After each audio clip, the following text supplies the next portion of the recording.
Hier, c'était mon deuxième Aerox et ça s'est pas passé comme prévu.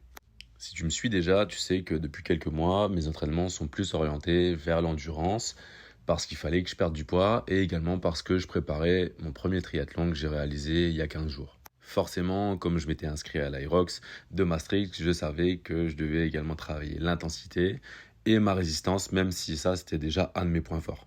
Depuis mon premier Aerox, j'ai perdu presque 8 kilos et donc je m'étais dit que ça suffirait. Et ces derniers jours, je mettais pas mal d'intensité pour faire monter le cardio, pour reprendre des sensations, parce que je sais que vraiment l'intensité est très élevée sur les Aerox. Donc j'arrive à Maastricht en me disant, ok, ça va le faire, je suis plus léger, je suis plus rapide, j'ai plus d'endurance, et au niveau de l'intensité, ça va bien se passer. Je commence le premier run, je rentre dans le ski, je trouve mon pace, je gère ma course. Les sensations sont super bonnes, contrairement à l'Aerox Belgium où là j'ai vraiment subi dès le départ puisque mon ischio avait lâché. J'enchaîne la course, j'arrive au sled, je le pousse facilement, je retourne courir, je gère et j'arrive au sled pull. Je me rends compte que c'est un petit peu plus lourd que d'habitude, mais je prends mon temps, je gère mon effort et je continue d'avancer. J'enchaîne les burpees, je continue de gérer ma course et j'enchaîne les stations tout en me disant que ça se passe beaucoup mieux.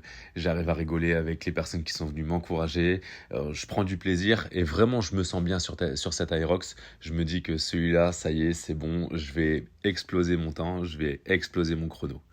J'enchaîne les wall balls même s'ils me mettent une grosse claque. Je passe la ligne d'arrivée en 1h25 avec seulement 20 secondes de moins qu'à l'Aerox Belgium.